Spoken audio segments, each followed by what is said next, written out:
Hey everyone, 'tis I. I want to talk about not only self-preservation, but when it comes to dementia, Alzheimer's, and all of that.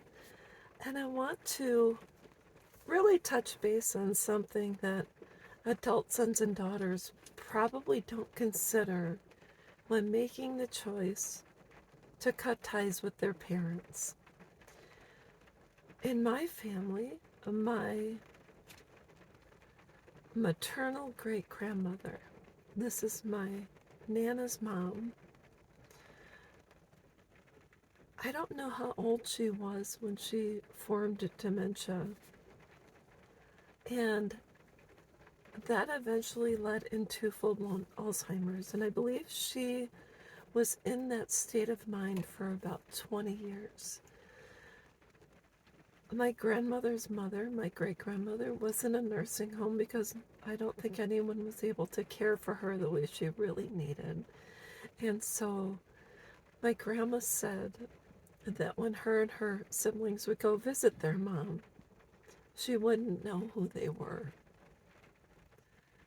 And it was very heartbreaking, challenging, and difficult because she had nothing but accolades and praises about her own mother, about what a loving mother she was and what a kind person, and that she was always praying. And when they would go see her in the nursing home, she would always have a rosary in her hand and her hands folded in prayer. But she did not know any of her children. And so I think a lot of adult children who cut ties, maybe leave at the age of 18, 20, 24, 26, 30, etc., don't realize that I don't think there is any statistic regarding who is going to get dementia and Alzheimer's, who, even people who will come down with cancer, but I'm specifically referring to the loss of memory and how sad it will be when our sons and daughters choose to return, if they so choose to return. And they knock on the door, or they come and visit us in an assisted living or a nursing home. And they say, "Mom, I'm here." And we say, "Who are you? I don't know you. I don't remember you."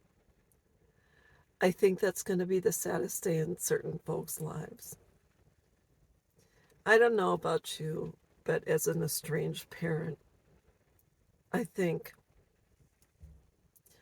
the shock of the breakup, them walking away, and us not ever hearing the words mom and dad, I think our mind, heart, spirit, bodies go into a mode of protection.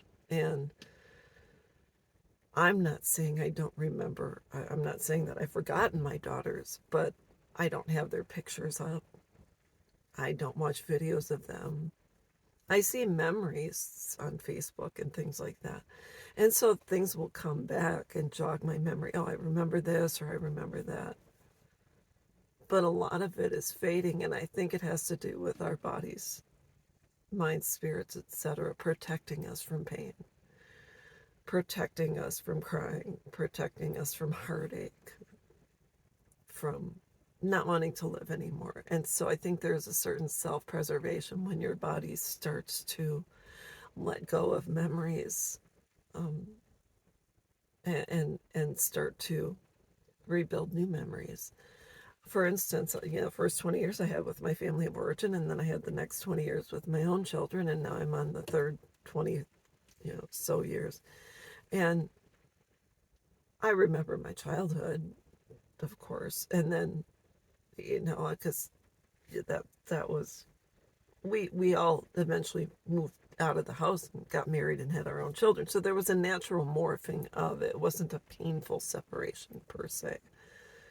But when it comes to when your own children leave and walk away and you are shattered, broken, and not sure what to do with your life, if you decide to get up like I did and start to live again, I think the body naturally, the mind naturally takes you to the present instead of the past. I don't know. I might be reaching here, but I think it will be a very sad day for some of our children if they come back and we've had memory loss and we say, I don't know you. I don't remember you. And I think that will hit them the hardest. So, anyways, I'm not trying to scare anyone to reconcile or say you should talk to your mom or dad. You can choose to do what you want. But all I'm saying is that's something that some folks don't consider. They think we're just going to be around, and I can, if I can return any time, and my mom will welcome me with open arms. But there's really going to be a point where mom and dad might not remember you and might just shut the door and say, I need you to leave because you're a stranger. Who are you? So anyways, it's never too late. Think about it, and I'll be back.